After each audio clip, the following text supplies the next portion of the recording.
guhanura ngo Imana ngo uramutumye ngo abantu bazakenyuka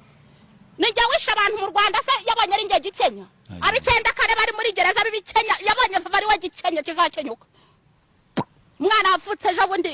2000 na kangahe nje vava ngiye gukenyuka kumurusha niwe gikenya ho vava no kuri nge ndumva no kuri wacu yewe nongera nkubwire ngo mugare wa marioneri imbwa za pastoro zitagira office zibarizwamo zikaba zitagira urusengero zikaba zitari imitwe ngo zirahiri ntizikandoreke kandi ikindi kintu nabwira dore imbogo ni ikihe atanagarukiye aho ngaho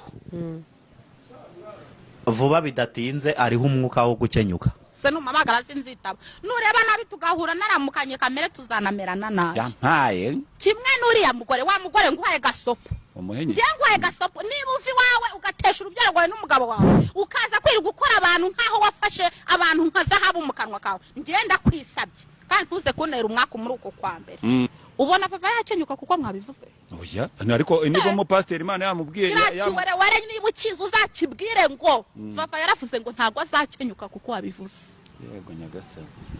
shafafa wagakwiriye no kuri kwisubiraho kabwira abantu nisubiraho iki ukagaragaza isura uzagenda umubwira uko nkutumye sinkizi sinyana no kukimenya ariko icyo nzi cyo kiri mu bontegera urumva kiri mu bontegera uzakibwire ngo vava yavuze ko atazakenyuka kuko wabivuze avava nk'umugabo wawe muzashakana mugabo senyabaki umugabo nyabakira urani mugabo nyabaki imbwa y'umugabo gusa uramukobwa yaravuze ati harabagabo hari n'imbwa mumugendaho yavuze ukuri uvuze yuko ura mu pastor ari atari imbwa se kirani iki nibura nimbwira moka abantu bakamenya ko bajura baje wowe ngo nzakenyuka wowe n'umuryango wawe mwabanje gukenyuka nuko nkubwira n'Imana ngo yabimubwiye